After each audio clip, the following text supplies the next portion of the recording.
Capítulo 1. Se maldice a los predicadores de falsos evangelios. Pablo recibió el evangelio por revelación. Él creyó, fue instruido y predicó a los gentiles. Pablo, apóstol, no de los hombres ni por hombres, sino por Jesucristo y por Dios el Padre que lo resucitó de los muertos, y todos los hermanos que están conmigo, a las iglesias de Galacia. Gracia y paz a vosotros, de Dios nuestro Padre y del Señor Jesucristo, quien se dio a sí mismo por nuestros pecados para librarnos de este presente mundo malo, conforme a la voluntad de nuestro Dios y Padre, a quien sea la gloria por los siglos de los siglos. Amén. Estoy asombrado de que tan pronto os hayáis alejado del que os llamó por la gracia de Cristo para seguir un evangelio diferente. No es que haya otro, sino que hay algunos que os perturban y quieren pervertir el evangelio de Cristo. Mas si aún nosotros, o un ángel del cielo, os anunciare un evangelio diferente del que os hemos anunciado, sea anatema. Como antes hemos dicho, también ahora lo repito, si alguno os anunciare un evangelio diferente del que habéis recibido, sea anatema. Porque, ¿persuado yo ahora a los hombres o a Dios? ¿O busco agradar a los hombres? Pues si todavía agradara a los hombres no sería siervo de Cristo. Pero os hago saber, hermanos, que el evangelio que ha sido anunciado por mí no es según el hombre. Pues yo ni lo recibí ni lo aprendí de hombre alguno, sino por revelación de Jesucristo. Porque ya habéis oído acerca de mi conducta en otro tiempo en el judaísmo, que perseguía sobremanera a la iglesia de Dios y la asolaba. Y en el judaísmo aventajaba a muchos de mis contemporáneos en mi nación, siendo mucho más celoso de las tradiciones de mis padres. Pero cuando agradó a Dios, que me apartó desde el vientre de mi madre y me llamó por su gracia, revelar a su Hijo en mí, para que yo le predicase entre los gentiles, no consulté de inmediato con carne y sangre, ni subí a Jerusalén a los que eran apóstoles antes que yo, sino que fui a Arabia y volví de nuevo a Damasco.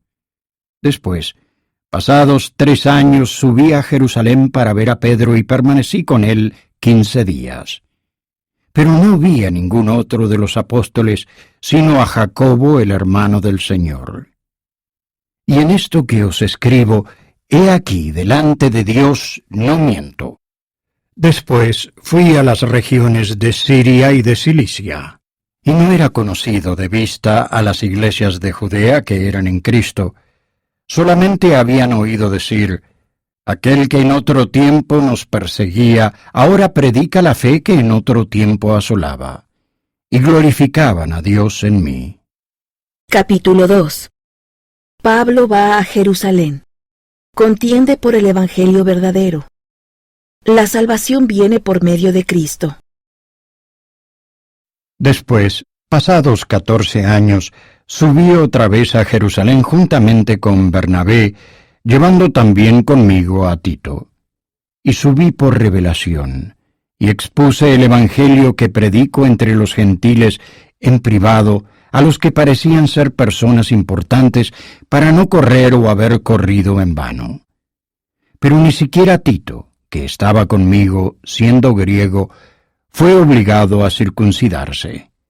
Y eso a pesar de los falsos hermanos que entraban secretamente para espiar nuestra libertad que tenemos en Cristo Jesús, para reducirnos a esclavitud, a quienes ni por un momento accedimos a someternos para que la verdad del Evangelio permaneciese con vosotros. Pero de los que parecían ser importantes, lo que hayan sido en otro tiempo nada me importa. Dios no hace acepción de personas. Ciertamente los que parecían ser importantes nada nuevo me añadieron. Antes, por el contrario, como vieron que se me había encomendado el evangelio de la incircuncisión, como a Pedro el de la circuncisión, porque el que actuó en Pedro para el apostolado de la circuncisión actuó también en mí para con los gentiles, y reconociendo la gracia que se me había dado, Jacobo y Cefas y Juan, que eran considerados como columnas, nos dieron a mí y a Bernabé la diestra en señal de compañerismo, para que nosotros fuésemos a los gentiles y ellos a los de la circuncisión. Solamente nos pidieron que nos acordásemos de los pobres, lo cual también fui solícito en hacer. Pero cuando Pedro vino a Antioquía, le resistí cara a cara, porque era de condenar. Porque antes que viniesen algunos de parte de Jacobo, comía con los gentiles, pero después que vinieron se retraía y se apartaba, pues tenía miedo a los que eran de la circuncisión. Y en su simulación consentían también los otros judíos, de tal manera que aun Bernabé fue también arrastrado por la hipocresía de ellos. Pero cuando vi que no andaban rectamente conforme a la verdad del Evangelio, dije a Pedro delante de todos: si tú, siendo judío, vives como los gentiles y no como judío, ¿por qué obligas a los gentiles a judaizar? Nosotros, judíos de nacimiento y no pecadores de entre los gentiles, sabiendo que el hombre no es justificado por las obras de la ley, sino por la fe en Jesucristo, nosotros también hemos creído en Jesucristo para ser justificados por la fe en Cristo y no por las obras de la ley, por cuanto por las obras de la ley ninguna carne será justificada. Ahora bien, si buscando nosotros ser justificados en Cristo, también resultamos ser pecadores, ¿es por eso Cristo ministro de pecado? De ninguna manera. Porque si las cosas que destruí, las mismas vuelvo a edificar, transgresor me hago.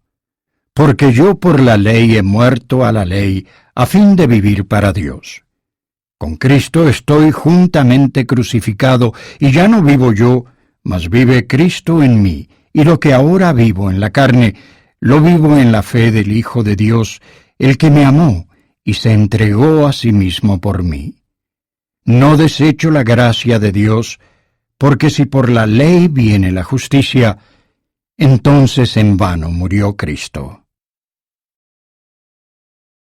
Capítulo 3. Dios dio el Evangelio a Abraham. La ley de Moisés se añadió por causa de las transgresiones. La ley fue un ayo hasta Cristo. Los santos son hijos de Dios por la fe. Todos los que son de la fe y son bautizados en Cristo llegan a ser descendencia de Abraham. Oh Gálatas insensatos, ¿quién os fascinó para no obedecer la verdad, a vosotros, ante cuyos ojos Jesucristo fue ya presentado claramente como crucificado? Esto solo quiero saber de vosotros. ¿Recibisteis el Espíritu por las obras de la ley o por el oír con fe? ¿Tan necios sois? Habiendo comenzado por el Espíritu, ¿ahora os perfeccionáis por la carne?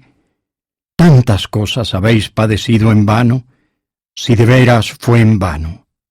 Aquel pues que os da el Espíritu y hace milagros entre vosotros, ¿lo hace por las obras de la ley o por el oír con fe? Como Abraham creyó a Dios y le fue contado por justicia. Sabed, por tanto, que los que son de fe, estos son hijos de Abraham. Y la Escritura, previendo que Dios había de justificar por la fe a los gentiles, anunció de antemano el Evangelio a Abraham, diciendo: en ti serán benditas todas las naciones. Así que los que son de fe son benditos con el creyente Abraham, porque todos los que son de las obras de la ley están bajo maldición. Porque escrito está: maldito todo aquel que no permanezca en todas las cosas que están escritas en el libro de la ley, para hacerlas. Y que por la ley ninguno se justifica ante Dios es evidente, porque el justo por la fe vivirá. Pero la ley no procede de la fe, sino que dice: el hombre que haga estas cosas vivirá por ellas. Cristo nos redimió de la maldición de la ley, habiéndose hecho maldición por nosotros, porque está escrito: maldito todo el que es colgado en un madero, para que en Cristo Jesús la bendición de Abraham fuese sobre los gentiles, a fin de que por la fe recibiésemos la promesa del Espíritu. Hermanos, hablo en términos humanos. Un pacto, aunque sea de hombre, una vez confirmado, nadie lo invalida ni le añade. Ahora bien, a Abraham fueron hechas las promesas y a su descendencia. No dice, y a los descendientes como si hablara de muchos, sino como de uno, y a tu descendencia, la cual es Cristo. Esto pues digo, el convenio previamente confirmado por Dios para con Cristo, la ley, que fue hecha 430 años después, no lo abroga como para invalidar la promesa. Porque si la herencia es por la ley, ya no es por la promesa, pero mediante la promesa Dios la concedió a Abraham. Entonces, ¿de qué sirve la ley? Fue añadida a causa de las transgresiones hasta que viniese la descendencia a quien fue hecha la promesa, ordenada aquella por medio de ángeles por mano de un mediador. Y el mediador no es de uno solo, pero Dios es uno. Entonces, ¿está la ley contra las promesas de Dios? De ninguna manera, porque si la ley dada pudiera vivificar, la justicia sería verdaderamente por la ley. Pero la Escritura lo encerró todo bajo pecado, para que la promesa que es por la fe en Jesucristo fuese dada a los creyentes. Pero antes que viniese la fe, estábamos guardados bajo la ley, encerrados para aquella fe que iba a ser revelada. De manera que la ley fue nuestro ayo para llevarnos a Cristo, a fin de que fuésemos justificados por la fe. Pero ahora que ha venido la fe, ya no estamos bajo ayo, porque todos sois hijos de Dios por la fe en Cristo Jesús, pues todos los que habéis sido bautizados en Cristo, de Cristo estáis revestidos. Ya no hay judío ni griego, no hay esclavo ni libre, no hay varón ni mujer, porque todos vosotros sois uno en Cristo Jesús. Y si vosotros sois de Cristo, ciertamente descendientes de Abraham sois, y herederos conforme a la promesa.